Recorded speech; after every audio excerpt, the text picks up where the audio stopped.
मध्य प्रदेश में जब दोनों ही पार्टियों ने अपने अपने घोषणा पत्र जारी किए तो क्या कुछ इन घोषणा पत्र में दिखाया गया है। सबसे पहले बीजेपी के घोषणा पत्र पर यदि हम नजर डालें, लाडली बहना उज्ज्वला लाभार्थियों के लिए यहां पर लाभ देने की बात बीजेपी सरकार ने की है। वहीं नारी सम्मान योजना को लेकर भी कांग्रेस ने भी यहां पर 1500 रुपए देने की बात कही थी। यानी यहां पर आधी आबादी पर पूरा फोकस दोनों ही राजनीतिक दलों का दिखाई दिया है। जहां आपको बताते चले, हर परिवार में एक सदस्य को रोजगार दिया जाएगा। वहीं हर महीने कमलनाथ ने भी यही दावे किए हैं। आपको बता दें, दोनों ही पार्टियों के घोषणा पत्र आपको बता रहे हैं। जहां लाडली बहना पर फोकस बीजेपी का दिखाई दिया, तो वहीं कमलनाथ ने भी 1500 रुपए लाडली बहनों को देने का दावा किया था। और यहां पर लखपति दीदी योजना जब बीजेपी सरकार लेकर आई, वहीं आपको बता दें कि सरकारी भर्ती का भी उन्होंने यहां पर कमलनाथ की सरकार को लेकर भी उन्होंने ये दावा किया कि जब हमारी सरकार आएगी तो हम भी इसी तरह की योजना लेकर आएंगे। यानी सिमिलर ये योजनाएं दिखाई दी है। जहां आपको बताते चले, कुल मिलाकर कहा जाए, आधी आबादी पर दोनों ही राजनीतिक दलों का फोकस दिखाई दिया है। युवाओं को लेकर जो योजनाएं बीजेपी लेकर आ रही है, वहीं युवाओं से जुड़ी हुई संबंधित योजनाएं भी कांग्रेस की सरकार बनने के बाद दावा किया जा रहा है कि हम भी सरकारी नौकरी देंगे, हम भी युवाओं को रोजगार देंगे। यानी दोनों ही पार्टी अपने अपने दावे करती नजर आई हैं। अपनी घोषणा पत्रों में कई सारी घोषणाएं यहां पर करती दिखाई दी हैं। आपको बताते चले, बात किसानों की भी की जाए तो किसानों को लेकर भी यहां पर दोनों ही पार्टियों द्वारा कई योजनाओं को लेकर यहां पर बात कही गई है। और वहीं आपको बताते चले, हर वर्ग को साधने के लिए आज से ये घोषणा पत्र तैयार किया गया था। और आपको बताते चले कि मध्य प्रदेश की कई विधानसभा सीटों पर त्रिकोणीय मुकाबला भी इस बार देखा गया है। जहां बागी इस बार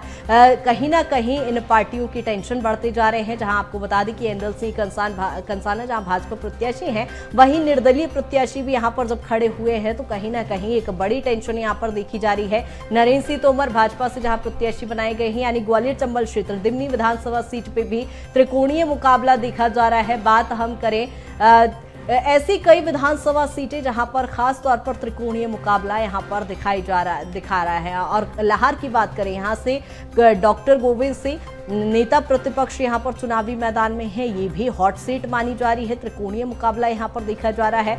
आपको बताते चले, आलूट में भी वही स्थिति है। खासतौर पर नर्मदापुरम में भी वही स्थिति दिखाई दे रही है, जहां दो सगे भाई आपस में चुनावी मैदान में है। जहां बीजेपी कांग्रेस प्रत्याशी है, वहीं निर्दलीय ने अब कहीं ना कहीं टेंशन बढ़ा दी है। और अब जब निर्दलीय चुनावी मैदान में है तो मुकाबला त्रिकोणीय हो गया है। और इसके चलते मध्य प्रदेश का विधानसभा चुनाव बेहद ही दिलचस्प हो गया। मैहर में भी त्रिकोणीय मुकाबला है। और ऐसे में अब जब निर्दलीय प्रत्याशी, बागी प्रत्याशी जब मैदान में है तो कहीं ना कहीं और भी दिलचस्प ये मुकाबला हो जाता है, रोचक ये मुकाबला हो जाता है। आपको बता दें कि चाचौड़ा विधानसभा सीट पर भी वही स्थिति है। यहां पर भी मुकाबला त्रिकोणीय है। और आपको बताते चले, मध्य प्रदेश, छत्तीसगढ़ दोनों ही राज्यों में चुनाव है और चुनावी नतीजे अब कुछ ही देर बाद आने शुरू हो जाएंगे। लेकिन छत्तीसगढ़ में भी दोनों ही प्रमुख पार्टियों ने कई दावे किए हैं। छत्तीसगढ़ में क्या कुछ दोनों ही पार्टियों का घोषणा पत्र रहा है, वो भी आपको बताते चलते हैं। जहां आपको बताते चले, कई बड़े दावे जहां कांग्रेस ने किए हैं तो कई बड़े दावे बीजेपी की सरकार बनने के बाद उन्होंने भी किए हैं। जहां छत्तीसगढ़ में गृहलक्ष्मी योजना के तहत नारियों को यहां पर 15,000 रुपए देने की बात कही गई है कांग्रेस द्वारा। तो वहीं इसी कुछ तरह के वादे बीजेपी की ओर से भी किए गए हैं। जहां आपको बताते चले, छत्तीसगढ़ में भी वही स्थिति देखने को मिली है, जहां आधी आबादी यानी महिला वर्ग निर्णायक भूमिका में होता है। ऐसे में यहां पर महिलाओं को साधने के लिहाज से कई योजनाएं अपने घोषणा पत्र में जारी की गई हैं। वहीं सीएम भूपेश बघेल भी दावे करते नजर आए तो बीजेपी की सरकार ने भी मोदी की गारंटियों को लेकर अपने घोषणा पत्र में कई दावे किए हैं। खासतौर पर युवाओं को उद्योग व्यवसाय से जोड़ने की बात यहां पर भूपेश सरकार करती नजर आई है।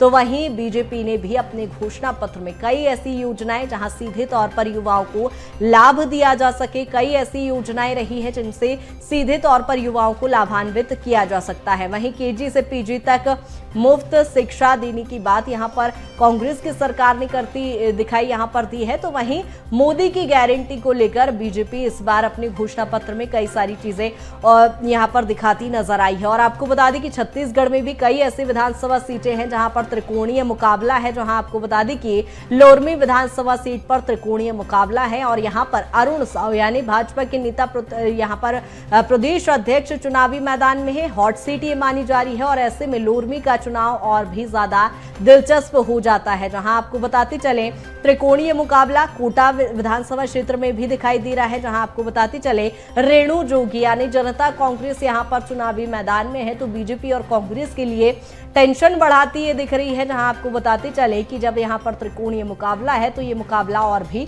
रोचक हो जाता है और मस्तूरी में भी इसी तरह की स्थिति यहां पर दिखाई दे रही है। डॉक्टर कृष्ण मूर्ति यहां से चुनावी मैदान में है, भाजपा के वो प्रत्याशी हैं और ऐसे में भरतपुर सोनहत विधानसभा सीट भी हॉट सीट मानी जा रही है। यहां पर आपको बताते चले त्रिकोणीय मुकाबला है, तीसरे प्रत्याशी ने यहां पर कहीं ना कहीं दोनों ही मुख्य दलों की टेंशन बढ़ा दी है। ये चुनाव बेहद ही दिलचस्प इससे हो जाता है, जहां ये मुकाबला रोचक है, हालांकि नतीजे भी आने शुरू हो जाएंगे।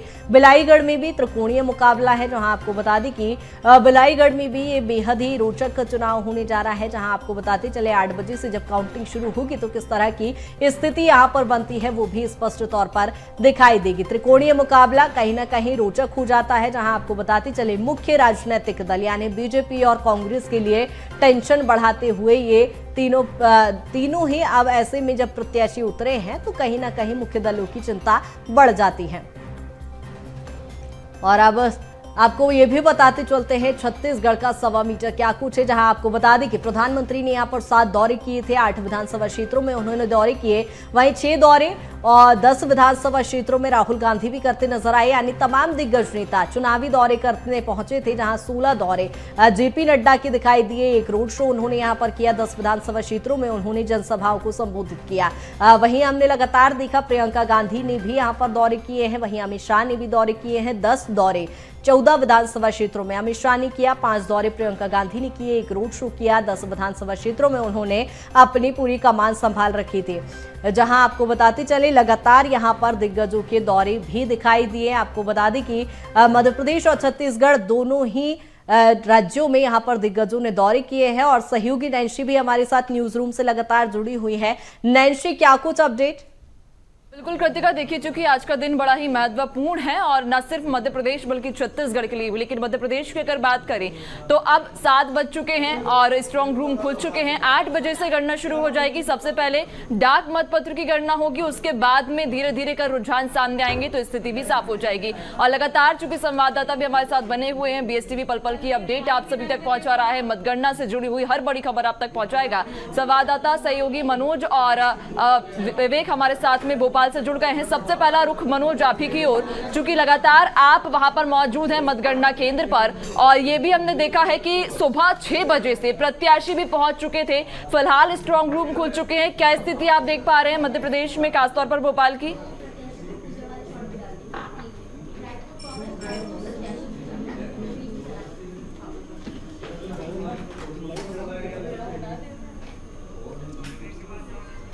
रुकना चाहूंगी अब विवेक आपकी ओर रुख करना चाहूंगी। आप क्या स्थिति देख पा रहे हैं इस वक्त भोपाल में, चूंकि कहीं ना कहीं काफी दिग्गज दोनों ही पार्टियों के इस वक्त भोपाल में खड़े हैं और ऐसे में दोनों ही पार्टियों के दिग्गजों की साख आज दांव पर लगी है।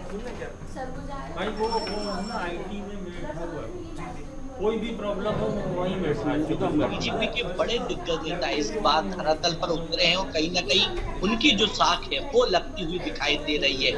जिस प्रकार से आज मतगणना और मतगणना के बाद तस्वीर साफ हो जाएगी कि मध्य प्रदेश में किस राजनीतिक पार्टी की सरकार बनेगी, मगर उसके पहले यदि बात करें कांग्रेस और बीजेपी कार्यालय की यदि बात करें तो आपको बीजेपी कार्यालय की तस्वीर दिखाना चाहते हैं। किस प्रकार से यहाँ पर जो हलचल है वो कुछ देर बाद बड़े नेता है ठीक है विवेक, नजर बनाए रखिएगा आप। आपसे आगे और भी हम अपडेट्स लेंगे। प्रहलाद ग्वालियर से हमारे साथ जुड़ चुके हैं। प्रहलाद, ग्वालियर इस वक्त चूंकि एपी सेंटर है सियासत का और दोनों ही पार्टियों के कई सारे दिग्गज इस इलाके से आते हैं। जब से मतदान की तारीखों का ऐलान हुआ उसके बाद कई दौरे हुए, कई बड़े बड़े दिग्गज दोनों ही पार्टियों के ग्वालियर चंबल को साधने के लिए आए हैं। ऐसे में इस वक्त क्या आप देख पा रहे हैं, क्या स्थिति ग्वालियर चंबल की? देखिए, ग्वालियर चंबल अंचल की 34 सीटें बेहद खास हैं और यही वजह है कि जब चुनाव प्रचार हुआ तो यहाँ पर कई दिग्गजों ने पसीना बहाया। खुद प्रधानमंत्री नरेंद्र मोदी, गृह मंत्री अमित शाह और कांग्रेस की तरफ से देखें तो प्रियंका गांधी, मल्लिकार्जुन खड़गे, राहुल गांधी, ये तमाम वो नेता थे और इसके अलावा प्रादेशिक भी नेताओं ने यहाँ पर खूब मेहनत की। बात करें ग्वालियर चंबल अंचल की तो यहाँ केंद्रीय नागरिक उड्डयन मंत्री ज्योतिरादित्य सिंधिया, केंद्रीय कृषि मंत्री नरेंद्र सिंह तोमर, ये वो दिग्गज हैं जिन्होंने यहाँ पर खूब मेहनत की है। और देखा जा रहा है कि ये जो चुनाव है कई नेताओं के सियासी भविष्य का भी फैसला करेगा। तो आज का दिन बेहद महत्वपूर्ण है, बेहद खास है और सिर्फ कुछ ही घंटे बाद, लगभग 1 घंटे बाद, लगभग 8 बजे मतगणना प्रारंभ होगी और दोपहर तक ये तस्वीर साफ हो जाएगी कि ग्वालियर चंबल अंचल में कौन बाजी मार रहा है, कौन यहाँ पर 34 सीटों में सबसे ज्यादा सीटें जीत रहा है। कहते हैं कि जो ग्वालियर चंबल अंचल की 34 सीटें सर्वाधिक जीतता है वही मध्य प्रदेश की सत्ता में काबिज होता है। 2018 के इलेक्शन में हम देखें तो 2018 में यहाँ पर कांग्रेस ने बेहतर प्रदर्शन करते हुए 26 सीटें अपने खाते में की थी, जबकि बीजेपी को यहाँ पर निराशा हासिल हुई थी। 6 सीटें यहाँ बीजेपी ने जीती थी, 1 सीट बीएसपी के खाते गई थी। इस बार भी 2023 के इलेक्शन में बीएसपी एक बड़ा रोल अदा कर सकती है क्योंकि कुछ सीटों पर बीएसपी का प्रभाव रहा है और कुछ दलों के बागी होकर बीएसपी के टिकट पर चुनाव मैदान में थे। तो ऐसे में दिलचस्प है कि क्या इस बार ग्वालियर चंबल अंचल के परिणाम रहेंगे। निश्चित ही ये बहुत महत्वपूर्ण दिन है और मध्य प्रदेश की आज नई सरकार का फैसला होगा। जी, बात आखिरकार यही होगी कि मध्य प्रदेश में खासतौर पर पार्टियों के बागी इस बार कितना समीकरण बिगाड़ते हैं, क्या कुछ नतीजे रहेंगे। बने रहेगा और भी अपडेट्स लेंगे। मनोज भोपाल से हमारे साथ एक बार फिर से जुड़ चुके हैं। मनोज, स्ट्रांग रूम खुल गए हैं और अब 8 बजे से गणना शुरू हो जाएगी। डाक मतपत्र की पहले गणना होगी, क्या स्थिति? जी बिल्कुल, जो एंट्री है प्रत्याशियों की और प्रत्याशियों के साथ जो एजेंट आए वो यहाँ पर पहुंचना शुरू हो गए। अनाउंसमेंट यहाँ पर आप देख सकते हैं कि किया जा रहा है। अनाउंसमेंट में बताया जा रहा है कि आप लाइन में लगिए और जो व्यवस्था है उसी के तहत, जो चेकिंग व्यवस्था है उसी के तहत आपको अंदर जाने दिया जाएगा। तो लगातार जिस तरीके से चुनाव आयोग ने तैयारी की थी उसको लेकर अब यहाँ पे जो व्यवस्था है वो नजर आ रही। तमाम प्रत्याशी, करीब 7 से 8 बीजेपी कांग्रेस के प्रत्याशी इस समय जो है अंदर पहुंच चुके। मंत्री विश्वास सारंग से लेके कांग्रेस के दूसरी विधानसभाओं के प्रत्याशी भी अंदर जो है उनको एंट्री मिल चुकी है। जो सरकारी अधिकारी कर्मचारी है वो यहाँ पर पहुंच चुके हैं। तो लगातार जो भोपाल की जो 7 विधानसभा सीटें हैं उनको लेके तैयारी जो थी वो अब नजर आने लगी है। कुछ ही देर बाद यानी 1 घंटे के बाद यहाँ पर अंदर काउंटिंग शुरू हो जाएगी। डाक मतपत्र की पहले गिनती होगी, उसके साथ ही ईवीएम मशीन के नतीजे भी सामने आने लगेंगे। वाकई देखिए, थोड़ी ही देर बाद रुझान जब सामने आएंगे तो स्थिति स्पष्ट थोड़ी होने लगेगी। लेकिन इस बार जिस तरह से ये कहा गया है, निर्वाचन आयोग ने चूंकि खास तौर पर तैयारी की है, काउंटिंग टेबल्स बढ़ा दी हैं, क्या लगता है कि इस बार गणना के समय में गणना का जो समय है वो थोड़ा कम लगेगा? जी बिल्कुल, क्योंकि जो भी टेबल पूरे मध्य प्रदेश की 230 विधानसभा के लिहाज से लगाई गई है उनके लिहाज से ये चुनाव परिणाम जो है वो सामने आएंगे। सेवड़ा और दूसरी जो विधानसभा है उसके सबसे पहले जो परिणाम है उसका अनुमान लगाया जा रहा है सामने आने का। इसके अलावा जो बड़ी विधानसभा है जहाँ पर वोटिंग ज्यादा हुई है, 80 से 85% हुई है, वहाँ पर जरूर काउंटिंग को लंबा समय लगेगा। हो सकता है कि कल सुबह तक वहाँ के चुनावी परिणाम सामने आए। भोपाल की बात करें तो हुजूर विधानसभा, नरेला विधानसभा, इसके अलावा गोविंदपुरा विधानसभा के जो चुनावी परिणाम है वो देर रात तक आ सकते हैं नरेला में, क्योंकि लगातार पिछली बार भी देखा गया था 2018 में कि वहां पर चुनावी परिणाम में देरी हुई थी, अगली सुबह तक चुनावी परिणाम आए थे। तो इस बार भी कयास लगाए जा रहे हैं कि इस तरीके की स्थिति बनेगी। लेकिन चुनाव आयोग ने दावा किया है कि सभी परिणाम देर रात तक जो है जारी कर दिए जाएंगे। यानी कुछ सीटें हो सकता है कि जिनके चुनावी परिणाम किसी कारणवश फंसे वो सुबह आ सकते हैं, लेकिन जो तैयारी थी वो पूरी कर ली गई थी और उसी के नतीजे अब जो है वो नजर आने लगे हैं। और जो व्यवस्था थी काउंटिंग स्थल पे, चाहे वो प्रत्याशी हो या प्रत्याशी के साथ आने वाले एजेंट हो, उनको लेकर जो है यहाँ पर लंबी लंबी कतार कतारों में वो यहाँ पर तैनात हैं। साथ में तमाम जो प्रत्याशी है उनके पहुंचने का सिलसिला भी लगातार यहाँ पे जारी है। हालांकि यहाँ पे थोड़ी बहस सुरक्षा कर्मियों के साथ पुलिस की बहस, सुरक्षा कर्मियों की बहस, यहाँ पे जो कतार में लगे प्रत्याशियों के जो प्रतिनिधित्व करने वाले एजेंट है उनकी हुई थी। उनकी मांग थी कि उनको एंट्री 6:30 बजे से दी जानी थी, लेकिन 7 बजे का समय हो गया। यही कारण है कि उनकी नाराजगी यहाँ पर देखने को मिली थी। लेकिन क्योंकि अंदर की जो व्यवस्था है वो 3 लेयर सुरक्षा व्यवस्था है, हर चेकिंग पॉइंट्स, हर एक बैरिकेड से होकर इन प्रत्याशियों के जो एजेंट है उनको जाना पड़ता है। तो यही कारण है कि अंदर किसी तरीके की स्थिति जो है वो नहीं बने। यही कारण है कि व्यवस्था बनाए रखने के लिए जो तमाम जो सिक्योरिटी पॉइंट है उसके लिहाज से चेकिंग की जा रही है और हर एक प्रत्याशी के एजेंट को अंदर जाने की अनुमति बारी बारी से दी जा रही है, ताकि अंदर की जो बिल्कुल मनोज, नजर भी बनाए रखिएगा, क्योंकि शुरुआती दौर में ही जहां बहस हो गई है दोनों ही पार्टियों के बीच में भी और सुरक्षा कर्मियों के बीच में भी, आगे भी लगातार अपडेट्स आपसे लेंगे। शिखर की ओर अब रुक करेंगे, सीधा छत्तीसगढ़ जाएंगे जहां शिखर स्ट्रांग रूम खुल चुके हैं, 7 बज चुके हैं और अब कुछ ही देर बाद 8 बजे का, जिसका बेसब्री से सभी को इंतजार था, 8 बजे मतगणना शुरू होगी। फिलहाल स्ट्रांग रूम खुल गए, क्या स्थिति छत्तीसगढ़ में देख पा रहे हैं? देखिए 7 बजे का वक्त था स्ट्रांग रूम खोलने का, और स्ट्रांग रूम खोलने से पहले सभी जो अभिकर्ता हैं, प्रत्याशी हैं, जो एजेंट है, उनको साथ में रखकर जो है निर्वाचन आयोग की ओर से स्ट्रांग रूम खोल लिए गए हैं। और स्ट्रांग रूम खोलने के बाद अब जरूरी प्रक्रियाएं जो है वो पूरी की जा रही हैं।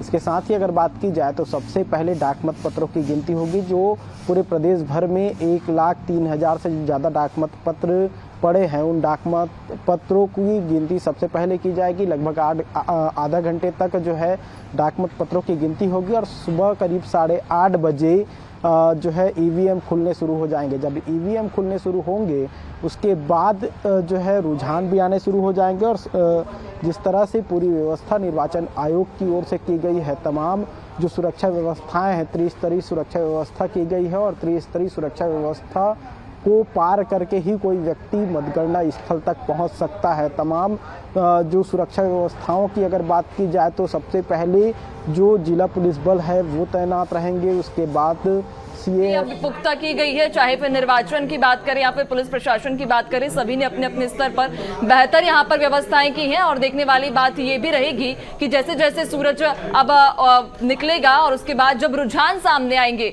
तो क्या हलचल दोनों ही पार्टियों की रहेगी। बने रहेगा आप सभी, लगातार अपडेट्स भी आपसे लेंगे, चूंकि सहयोगी कृतिका लगातार स्टूडियो से मौजूद है। बड़ा अपडेट लेकर आई है कृतिका। बिल्कुल नैन्सी, यहाँ पर अब पूजा पाठ का दौर भी शुरू हो गया है। ये छत्तीसगढ़ की तस्वीरें कुछ सामने आई है जहां मतगणना से पहले पूजा अर्चना का दौर देखने को मिल रहा है। आपको बता दें कि रायपुर पश्चिम से कांग्रेस प्रत्याशी विकास उपाध्याय ने पूजा अर्चना की। हनुमान मंदिर वो पहुंचे हैं जहां कांग्रेस प्रत्याशी ने यहाँ पर विशेष पूजा अर्चना के साथ ही हनुमान के मंदिर परिसर में पूजा पाठ कर हनुमान चालीसा का पाठ भी उन्होंने किया है। जहां आपको बता दें कि मतगणना शुरू होने जा रही है। 8 बजे से मतगणना जब शुरू होगी तो उससे पहले प्रत्याशियों ने पूजा अर्चना का भी यहाँ पर सहारा लिया है। अब विशेष पूजा अर्चना यहाँ पर की गई और कांग्रेस प्रत्याशी द्वारा यहाँ पर हनुमान चालीसा का पाठ किया गया। हनुमान मंदिर वो पहुंचे और पूजा अर्चना करते नजर आए। ये तस्वीरें भी आप देख सकते हैं।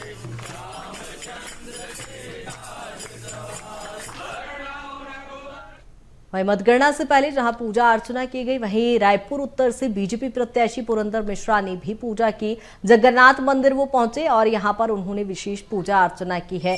जहां कांग्रेस में एक वो दिखाई दे रहा है कि पूजा अर्चना की जा रही है, वहीं बीजेपी प्रत्याशी भी यहां पर भगवान से प्रार्थना करते नजर आ रहे हैं। क्योंकि आज बेहद ही खास दिन है, ऐतिहासिक दिन है और 8 बजे से जब काउंटिंग शुरू होगी तो उससे पहले ही राजनीतिक दलों में हलचल भी अब तेज हो गई है और अब विशेष पूजा अर्चना भी यहां पर प्रत्याशियों द्वारा की जा रही है। आपको बता दें कि बीजेपी प्रत्याशी अब जगन्नाथ मंदिर पहुंचे, यहां पर वो पूजा अर्चना करते नजर आए हैं। छत्तीसगढ़ की ये तस्वीरें हैं जहां बीजेपी हो या कांग्रेस प्रत्याशी अब मंदिर पहुंच रहे हैं, भगवान से प्रार्थना करते नजर आ रहे हैं। और जहां देखा राजनीतिक दल अपनी जीत का दावा कर रहे हैं, वहीं अब भगवान से प्रार्थना भी वो करते नजर आ रहे हैं।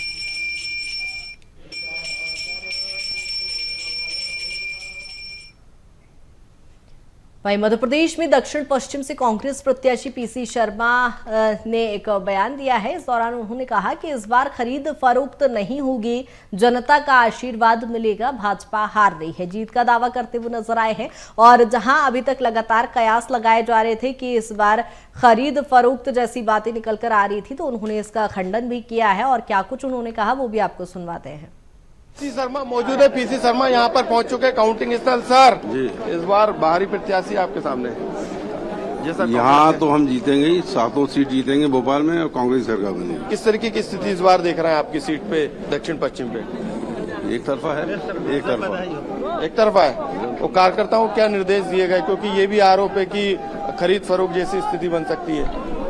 किसके ये मतदाताओं को थोड़ी खरीद पाएंगे। मतदाताओं ने कांग्रेस पक्ष में वोट किया। मध्य प्रदेश में क्या स्थिति देख रहे हैं कांग्रेस की? मध्य प्रदेश में 135 से 175 सीटें आएंगी। बिल्कुल, ये थे पीसी शर्मा जिनका दावा है कि मध्य प्रदेश में 130 से 135 सीटें जो है कांग्रेस जीतेगी और सरकार बनेगी। हालांकि उन्होंने आरोपों पर कहा है कि मध्य प्रदेश में मतदाता नहीं बिकेगा। वहीं मध्य से बीजेपी प्रत्याशी ध्रुव नारायण सिंह ने भी बीएसटीवी से बातचीत की है। क्या कुछ उन्होंने कहा सुनवाते हैं। सीट मध्य के जो बीजेपी प्रत्याशी ध्रुव नारायण सिंह, आप देख सकते हैं यहाँ पे काउंटिंग स्थल पहुंच चुके हैं। हम उन्हीं से बात करने की कोशिश करेंगे। ध्रुव भैया, क्या माहौल देख रहे हैं इस बार मध्य सीट पे, क्योंकि कांग्रेस से की जीत यहाँ पर हुई थी पिछली बार? इस बार बीजेपी की होगी। किस तरीके के मुद्दे थे इस बार सर? हम लोग तो डेवलपमेंट के मुद्दे पे ही लड़ते हैं साहब। लेकिन सर बड़े लंबे समय के अंतराल के बाद मौका मिला है, किस तरीके से चुनाव लड़ा, लेकिन पहले ही आपको अनाउंस कर। हाँ, लेकिन मैं टच में था, कोई दिक्कत नहीं हुई। बिल्कुल, आप देख सकते हैं ये थे ध्रुव नारायण सिंह। भोपाल की मध्य जो सीट है सबसे हॉट सीट है। हालांकि ध्रुव नारायण का जो नाता है वो सेला हत्याकांड से जुड़ा है। हालांकि उन्हें क्लीन चिट मिली थी और लेकिन अब वो जो है काफी लंबे समय बाद उन्हें बीजेपी ने प्रत्याशी बनाया मध्य सीट से। ऐसे में वो फिर से जीत का दावा कर रहे हैं और विकास के मुद्दे पे चुनाव लड़ने की बात कर रहे हैं।